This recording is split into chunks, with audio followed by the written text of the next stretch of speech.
Tonight, we begin not with a storm and not with an ark, but with something much smaller. A small piece of clay, silent, dry, and unremarkable to the eye. Buried for thousands of years beneath the dust of ancient Mesopotamia, it waited in darkness while empires rose and fell above it. Kings ruled, cities crumbled, languages changed, and still the little tablet remained where it had been left, as if patiently holding its breath across the centuries. If you were to pick it up in your hand, it would not seem like much, just hardened earth marked with tiny wedge-shaped impressions. No gold, no gemstones, no grand monument carved into a mountain, only clay pressed by the careful hand of a scribe in a world so old that even its memory feels dreamlike now. And yet, when scholars finally learned how to read these marks, something remarkable began to emerge. The tablet spoke of a flood. Not an ordinary flood, not the seasonal swelling of a river, and not the kind of storm that passes in a night. This was a flood meant to erase the world, a flood sent by divine will, a flood remembered as a turning point between one age and another. It told of warning, of a man chosen to survive, of a great vessel prepared against coming destruction, of life preserved while the waters rose. And if that sounds familiar, it should.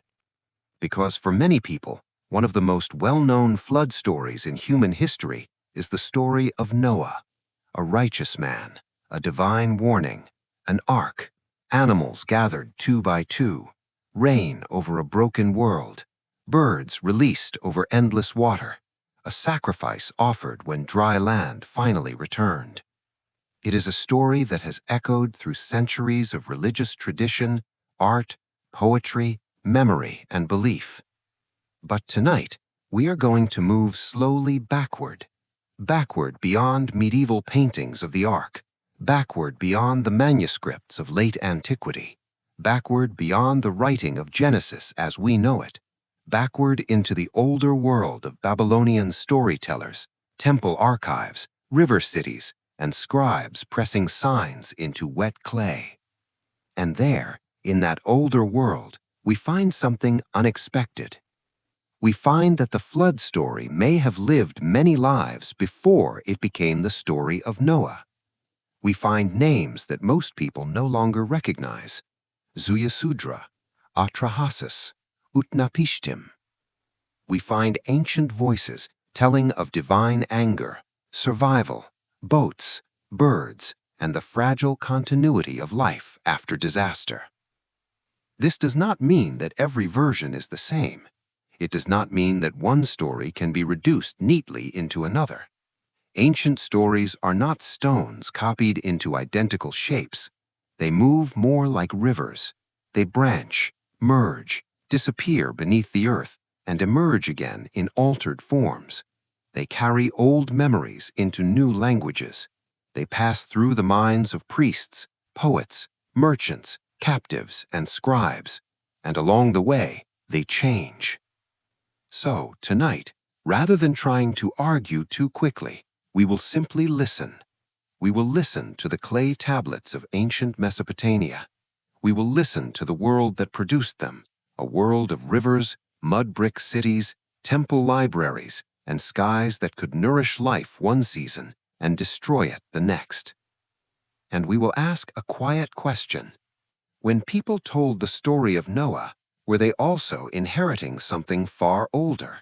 A memory shaped in another land, a tradition already ancient when the biblical world was still young, a story carried forward, not unchanged, but unmistakably alive. So, as the night settles in, and as the noise of the present begins to soften, let us return to that little clay tablet resting beneath the dust. Let us imagine the hand that made it, the reed stylus pressing gently into wet earth, the scribe leaning forward in lamplight, the careful formation of each sign, the decision to preserve a story that mattered enough to be written down. A flood, a warning, a boat, a world washed clean. And somewhere inside that ancient pattern, perhaps the distant beginnings of one of the most enduring stories ever told. And so, before we go further into the older worlds of Sumer and Babylon, let us pause for a moment with the version of the flood story that many people know best, the story of Noah. It is one of those ancient stories that seems to live in the background of culture, even for people who have never sat down to read it closely. It appears in children's books and paintings, in sermons and films, in memory and imagination. A great boat, a world covered with water, animals entering two by two, a dove returning through the silence after the storm. Even now, the story has a strangely dreamlike quality. It begins in an old and troubled world. Human life has spread across the earth, but something has gone wrong. The world has become heavy with violence, disorder, and corruption. The harmony that once seemed possible between heaven and earth has grown thin. And in the middle of that broken world, one man is described as different from the rest. Noah. Not a warrior, not a king, not the founder of a great city, but a righteous man. A man who, in the biblical telling, still walked faithfully with God while the world around him lost its way. And so the warning comes. It does not come as public proclamation to all nations, and not as a message written in the sky for everyone to see. It comes quietly, personally, directly. Noah is told that a great destruction is coming. The earth will be washed by floodwaters. The life of the old world will come to an end. But Noah is also given instructions. He is told to build an ark, not a ship in the ordinary sense, not something elegant or swift, but a vast wooden vessel meant not for travel, but for survival, a shelter against catastrophe, a container of life in a world soon to be unmade. And so, in the imagination of generations, Noah begins the work. Wood is gathered, timber is shaped, the ark rises slowly, beam by beam, against an open sky. It must have looked strange to anyone who saw it, a giant structure on dry land, too large, too solemn, too purposeful to be mistaken for anything ordinary. Then come the animals. This is the image many remember most clearly. Creatures of every kind approaching in pairs, hooves and feathers, fur and breath, the wild world gathering itself in quiet procession, not in panic, but in order, as if creation itself somehow senses what is about to happen. Soon Noah enters the ark with his family, and the doors are closed. Then the rain begins. At first, perhaps it would have sounded almost familiar, the soft beginning of a storm, water on wood, wind moving across the land. But in the story, the rain does not pass. It deepens, it continues. The waters rise beyond the fields, beyond the roads, beyond the boundaries that once made the world feel stable. The flood becomes total. The old landscapes disappear. The known world is undone. What was once fixed and reliable is swallowed by water and sky. And there, floating over the deep, is the ark, a single refuge carrying human life, animal life, memory, and possibility into an uncertain future. For a long while, there is only waiting. Noah and those with him are suspended between worlds, no longer part of the old earth, and not yet arrived in the new one. This in-between feeling may be part of why the story remains so powerful. The ark is not only a vessel of rescue, it is also a place of stillness, confinement, patience, and trust. Eventually, the waters begin to recede, and one of the gentlest details in the story now appears. Birds are sent out, a raven, and later a dove, small living messengers crossing the silence above a drowned world, searching for some sign that land has returned. When the dove finally comes back with an olive leaf, the image is so simple that it hardly seems possible it has survived for so many centuries. And yet it has. A leaf, a branch, a sign that life continues. At last the ark comes to rest. Dry ground returns. The long judgment of water gives way to stillness. And when Noah steps out into that washed and altered world, the first act is not conquest, not celebration, and not the building of a city. It is offering, a sacrifice of gratitude, a moment of reverence after survival. And above this quiet ending, another image appears, one that many people remember almost as clearly as the ark itself. The rainbow, a sign in the sky, a covenant, a promise that the flood will not come in quite the same way. And that, in its most familiar form, is the story many people carry with them when they hear the name Noah. A righteous man, a warning, a great ark, animals gathered, the world beneath water, birds released into silence, dry land, a sacrifice, a promise in the sky. It is a story of judgment, but also preservation, of endings, but also of continuity, of destruction, and yet somehow, through all that destruction, of mercy. And now that we have rested for a moment inside the biblical version of the flood story, we can begin to ask the deeper question that will guide the rest of our journey. What if this story, so familiar to so many, was already ancient before it was ever written in Genesis? What if far to the east, in the riverlands of Mesopotamia, other voices had already told of a great flood, a chosen survivor, and a fragile remnant of life carried safely through the waters? That is where we turn next. And so, having rested for a while inside the familiar story of Noah, we can now begin to move eastward and backward into the older landscapes of Mesopotamia. To understand why flood stories became so powerful there, we first need to imagine the world itself, not the world of later empires and stone monuments, but a much older land shaped by rivers. Mesopotamia, whose name is often understood to mean the land between rivers, lay between the Tigris and the Euphrates. These rivers made life possible. Without them, much of the surrounding land would have been harsh, dry, and difficult to cultivate. But with them came water, fertile soil, reeds, fish, transport, trade, and the conditions for some of the earliest cities on Earth. The rivers fed the fields, they filled the canals, they made settlement possible in a place where survival depended on careful balance. And yet these same rivers could never be fully trusted. In some years they nourished, in others they destroyed. Their waters could rise suddenly and unevenly, shaped by distant rains, mountain runoff, and the unpredictable behavior of the land itself. A river that seemed calm could spill over its banks, a canal could fail, fields could vanish beneath muddy water. Homes made of sun-dried mud brick could weaken, crack, and collapse. Storehouses could be ruined. Boundaries between road, field, marsh, and river could disappear in a matter of days.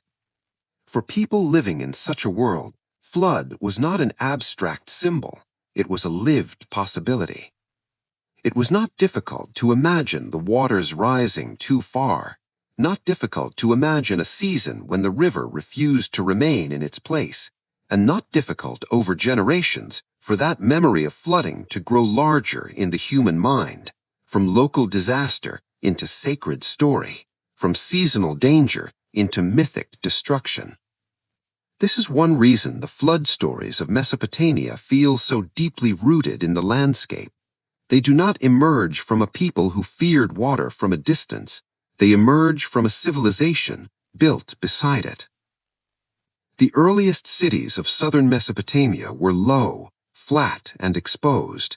Their walls were often made not of enduring stone, but of mud brick, shaped by hand and dried under the sun. Their temples rose above plains that could seem calm and stable for long stretches of time, only to be transformed when water moved where it was not supposed to move. Life there required constant attention. Canals had to be cut and maintained. Fields had to be managed. Water had to be guided, shared, and watched. The same civilization that learned how to organize labor, record grain, and build cities also had to live with the knowledge that nature could overwhelm human order very quickly. And perhaps that is one of the deepest themes hidden inside these ancient flood traditions. They are not only about water, they are about fragility, about how thin the line can be between order and chaos. A city may rise, a harvest may come in, temples may stand, scribes may write, families may build ordinary lives within walls of clay and reed, and yet all of it can feel suddenly vulnerable when the river changes its mood. To us, looking back from the modern world, it may be tempting to think of ancient flood stories as symbolic from the very beginning, but for the people who first told them, symbolism and experience were probably never far apart. The river was real, the mud was real, the destruction was real. And from those realities, larger meanings grew. Over time, memories of flooding may have gathered together like layers of silt.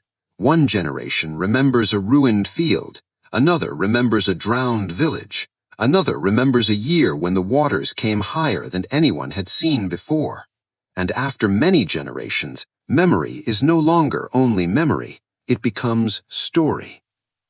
Story gives shape to fear, it gives rhythm to disaster, it allows suffering to be remembered, repeated, and placed in a larger pattern. And in Mesopotamia, where writing developed very early, some of those stories were not only spoken aloud around hearths or passed from elders to children, they were written down, pressed into clay, stored in temples and archives, copied by scribes. That matters because once a story enters writing, it can travel differently, it can outlast a generation, it can be recopied, reshaped, translated, and carried into new worlds. So when we later encounter flood stories on Mesopotamian tablets, we are not simply reading fantasy, we are listening to a civilization think about its own vulnerability.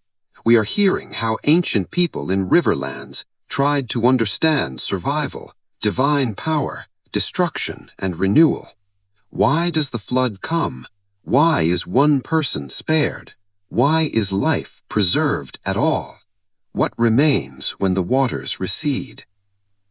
These are not small questions. They are the kinds of questions that arise naturally in a place where water is both giver and taker of life. And perhaps that is one of the deepest themes hidden inside these ancient flood traditions. They are not only about water, they are about fragility, about how thin the line can be between order and chaos.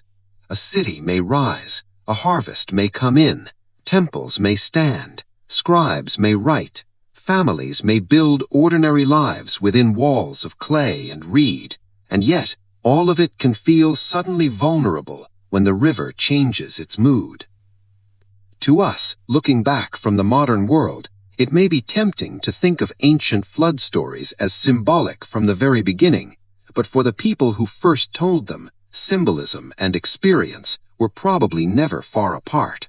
The river was real, the mud was real, the destruction was real. And from those realities, larger meanings grew. Over time, memories of flooding may have gathered together like layers of silt. One generation remembers a ruined field, another remembers a drowned village, another remembers a year when the waters came higher than anyone had seen before. And after many generations, memory is no longer only memory, it becomes story.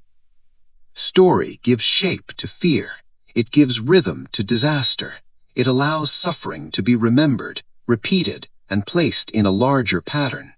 And in Mesopotamia, where writing developed very early, some of those stories were not only spoken aloud around hearths or passed from elders to children, they were written down, pressed into clay, stored in temples and archives, copied by scribes. That matters because once a story enters writing, it can travel differently, it can outlast a generation, it can be recopied, reshaped, translated, and carried into new worlds. So when we later encounter flood stories on Mesopotamian tablets, we are not simply reading fantasy, we are listening to a civilization think about its own vulnerability. We are hearing how ancient people in riverlands tried to understand survival, divine power, destruction, and renewal. Why does the flood come? Why is one person spared? Why is life preserved at all? What remains when the waters recede? These are not small questions. They are the kinds of questions that arise naturally in a place where water is both giver and taker of life. And perhaps that is one of the deepest themes hidden inside these ancient flood traditions. They are not only about water, they are about fragility, about how thin the line can be between order and chaos. A city may rise, a harvest may come in, temples may stand, scribes may write, families may build ordinary lives within walls of clay and reed, and yet all of it can feel suddenly vulnerable when the river changes its mood. To us, looking back from the modern world, it may be tempting to think of ancient flood stories as symbolic from the very beginning, but for the people who first told them, symbolism and experience were probably never far apart. The river was real, the mud was real, the destruction was real. And from those realities, larger meanings grew. Over time, memories of flooding may have gathered together like layers of silt. One generation remembers a ruined field, another remembers a drowned village, another remembers a year when the waters came higher than anyone had seen before. And after many generations, memory is no longer only memory, it becomes story. Story gives shape to fear. It gives rhythm to disaster. It allows suffering to be remembered, repeated, and placed in a larger pattern. And in Mesopotamia, where writing Now move closer to the thing that allows us to hear those distant voices at all. The tablets. It's difficult from the modern world to fully appreciate how extraordinary these objects are. Not because they are large, not because they are made of precious material, and not because they were meant to impress the eye in the way a statue or a monument might. In truth, most clay tablets are humble things, small, earth-colored, quiet, easy to overlook, and yet they changed history. For in Mesopotamia, one of humanity's most important inventions slowly took shape: writing. At first, writing was not created to preserve poetry or myth. It seems to have emerged from the practical needs of growing societies, to count grain, track labor, record goods, mark obligations, and give durable form to the ordinary business of life. In a world of storehouses, temples, fields, and exchange, memory alone was no longer enough, so signs were pressed into clay. A reed cut wedges into wet surfaces. Numbers became records, records became language, and over time, writing became something more than administration. It became a way of preserving thought, a way of storing stories outside the human body, a way of sending a voice forward into a future the speaker would never see. There is something deeply fitting in the fact that Mesopotamia wrote on clay. Clay was everywhere. It came from the river world itself, from the same earth that made bricks, walls, hearths, and homes. The land that could flood and destroy also provided the material from which memory would be shaped. Wet clay received the pressure of the stylus. Then, once dried, it could endure for astonishingly long periods of time, especially in the dry conditions of the ancient Near East. So the stories of the region were not only told, some of them were fixed into earth. To imagine this more clearly, we might picture a scribe at work, a room of mud brick walls, a low light, perhaps from an oil lamp, a prepared lump of clay flattened into a manageable shape, a cut reed held carefully in the hand, and then the slow discipline of writing, each wedge-shaped impression placed with care, each sign part of a system learned through long training. Scribes were not casual writers. They belonged to a literate class formed through discipline and repetition. They copied lists, contracts, prayers, hymns, royal inscriptions, omens, epics, and myths. Their work connected daily life to administration, religion to memory, and local tradition to cultural continuity across generations. Because of them, we can still hear names that would otherwise have vanished. And among those names is one of the earliest flood survivors known to us, Ziusudra. For many listeners, the name will feel unfamiliar, almost dreamlike. It does not carry the cultural weight of Noah. It has not been painted across centuries of churches, poems, or popular retellings. But in the ancient world of Sumer, Ziusudra stands at the beginning of a very old flood tradition. The surviving Sumerian flood story is fragmentary. Time has not preserved every line. The tablets are damaged, broken, incomplete. In places, the ancient text speaks clearly. In others, it falls silent. And perhaps there is something strangely beautiful in that.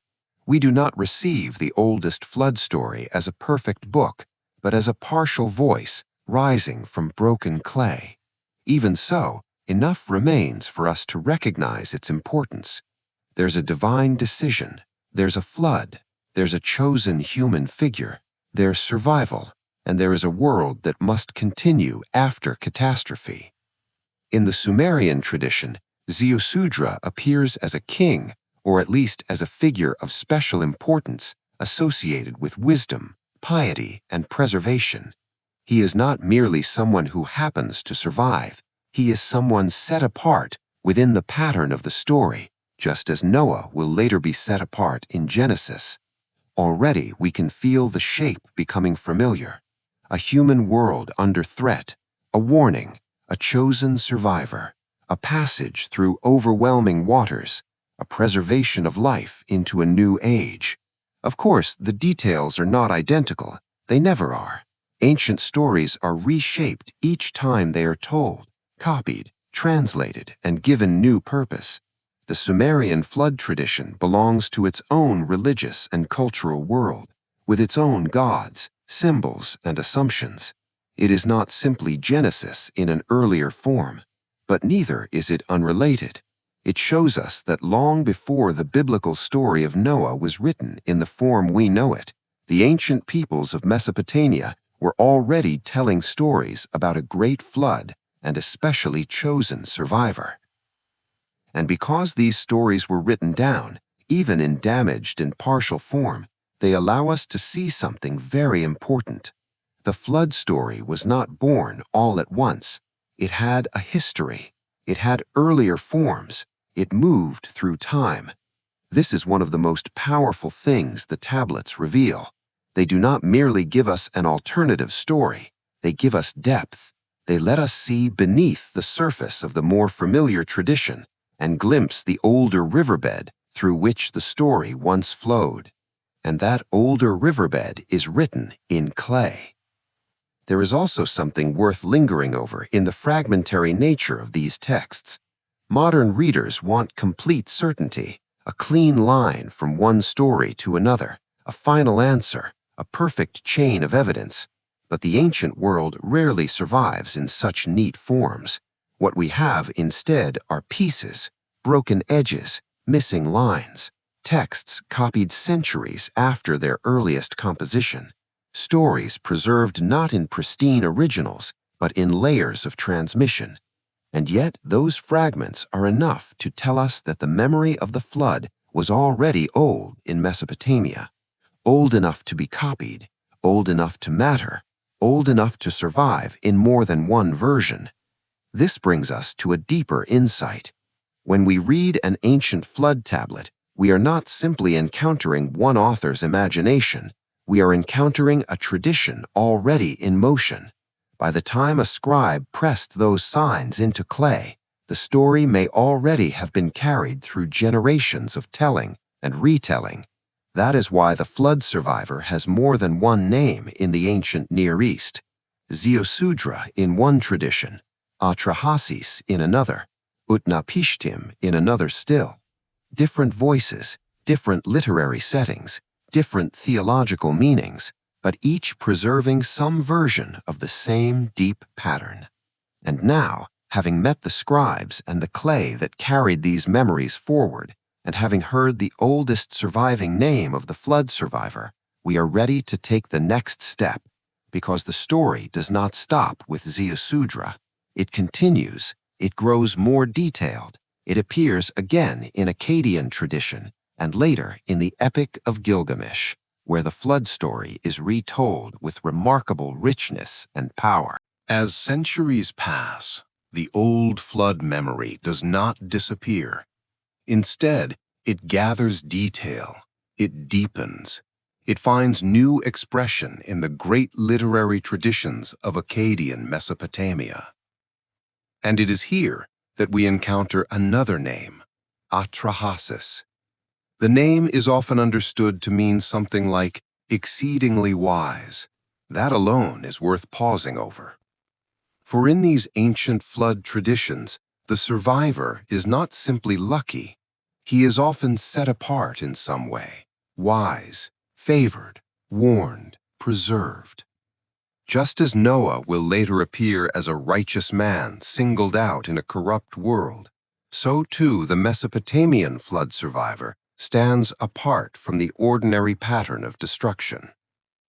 The story of Atrahasis comes to us in a more developed literary form than the earliest fragments of Ziusudra. In it, the flood is part of a much larger reflection on humanity, the gods, labor, noise, disorder, and the uneasy relationship between divine beings and human life. In this telling, human beings have multiplied, they have filled the land, and with their growing numbers comes something the gods find unbearable: noise. To modern ears, this can sound strange at first, even almost humorous, but in the logic of the ancient story, it expresses something serious. Humanity has become too disruptive, too numerous, too difficult to tolerate. The divine order has been disturbed, and so a decision is made to reduce or destroy humankind. Before the flood itself, there are other attempts: plague, drought, famine. The gods seek to limit the human population, but again and again humanity survives. The problem, as the story frames it, is never fully solved, and so, at last, a more final answer is chosen: the flood. What matters most for us is not every detail of the divine debate, but the pattern that follows. One man is warned. Atrahasis is given secret knowledge of what is coming. He is told to prepare. He is instructed to build a vessel. He is told, in one form or another, that life must be preserved through the coming destruction. Already, the similarities begin to feel unmistakable. A world marked for destruction, a chosen man, divine warning, a great boat, the preservation of life. Yet the atmosphere of the Mesopotamian versions is also distinct. The gods are many, not one. Their motives are not always morally transparent. They can be divided among themselves, regretful after the fact, even frightened by the consequences of what they have unleashed. This gives the ancient Mesopotamian flood stories a different emotional texture from Genesis. In the Bible, the flood is framed with a clearer moral structure. Human violence fills the earth. God judges. Noah is chosen as righteous. The ark preserves life. A covenant follows. In Atrahasis, by contrast, the divine world feels more crowded, more unstable, more like a court of powerful beings whose decisions are not always harmonious. The destruction of humanity is not presented with the same single moral simplicity. Instead, it emerges from a divine human tension embedded in the wider mythological order. And yet, for all these differences, the shape of the flood story remains deeply familiar.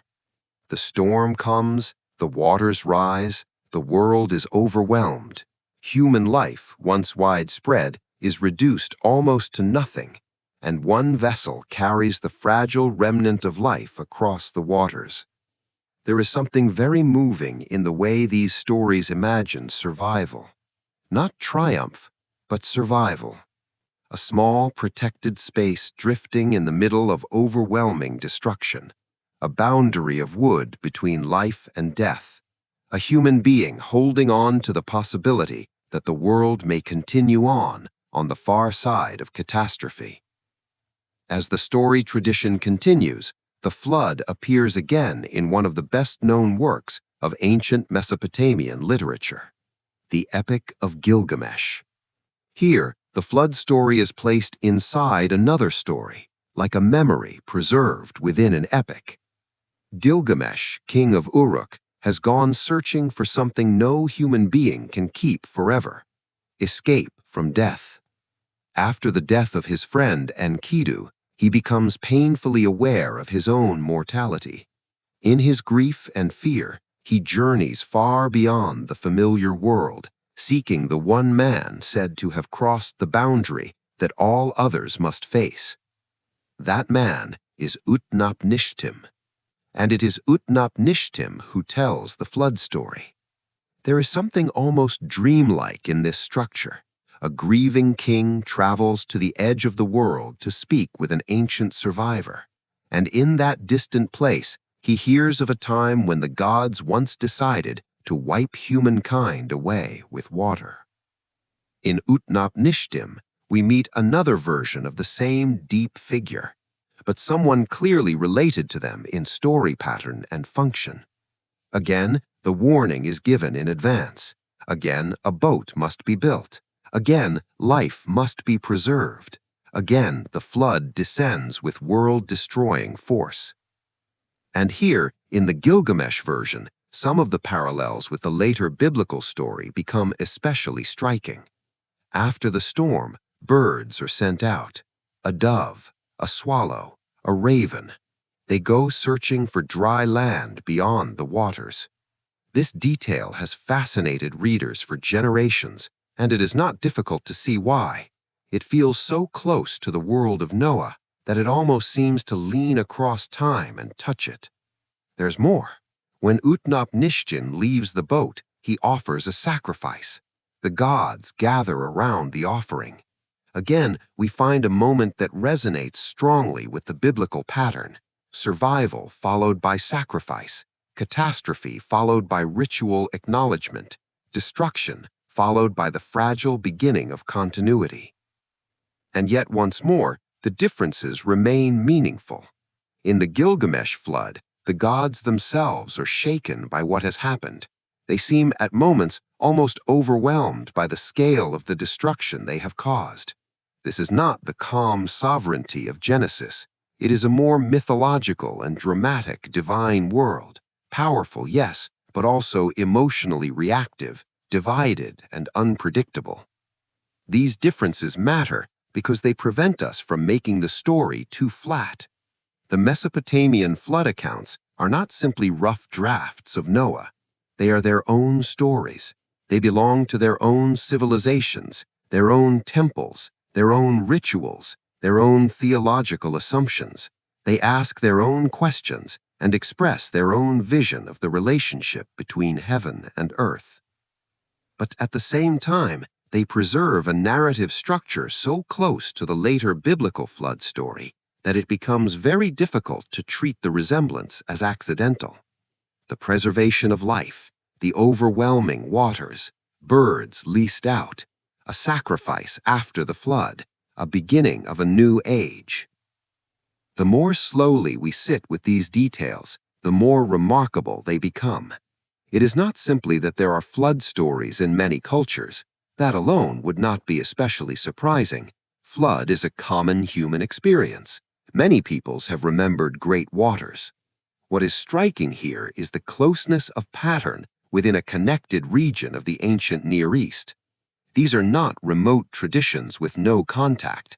These are stories moving through neighboring civilizations, through related languages, through trade, conquest, scribal learning, and shared cultural space. In other words, we are not looking at isolated coincidence. We are looking at a living flood tradition, a tradition with roots deep in Mesopotamian memory, a tradition that appears under different names in different literary forms, a tradition already ancient before Genesis took shape in the form later readers would know. This does not tell us everything. It does not erase the uniqueness of the biblical story, and it does not solve every question about exactly how traditions moved from one people to another. Ancient storytelling is rarely that neat.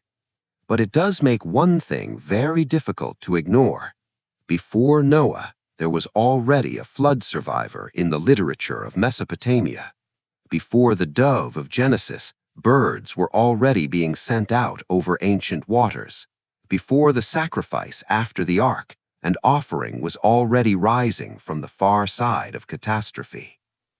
And now that we have followed that current through the flood traditions of After moving through the flood traditions of Mesopotamia, we can finally place them beside the story of Noah and notice what they share.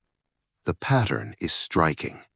In Genesis, a world is marked for destruction. One man is chosen. He receives warning before disaster comes. He is told to build a great vessel. Life is preserved inside it while the waters cover the earth. After the flood, birds are sent out over the receding waters, and when survival is secured, a sacrifice is offered. In Mesopotamia, we find that same deep structure again and again. Ziusudra survives a great flood. Atrahasis is warned in advance and told to prepare. Utnapishtim remembers a vessel, the preservation of life, birds sent over the waters, and an offering made after the storm has passed. This is why the tablets matter so much. They show that the flood story did not begin in only one place, in only one form. It had a longer life. It moved through the ancient Near East, taking shape in different languages, different cities, and different religious worlds. But resemblance is not the same thing as identity. The Mesopotamian stories belong to a world of many gods, divided motives, and a more mythological divine order. Genesis reshapes that older flood pattern into something more focused and morally clear. Here, the flood becomes the act of one God. Noah is spared not simply because he is favored, but because he is presented as righteous in a violent world. And after the flood, the covenant gives the story a different center. So Noah is not simply a copy of Atrahasis or Utnapishtim. He is the biblical form of a much older flood tradition, inherited, reshaped, and given new meaning. And perhaps that is the most honest conclusion. Behind Noah, we can hear older voices, not identical voices, but related ones. So tonight, we have followed the flood story backward, from Noah and the ark into older rivers, older tablets, and older names. What we found was not a simple answer, but a deeper history. A story preserved in clay long before it was preserved in Scripture.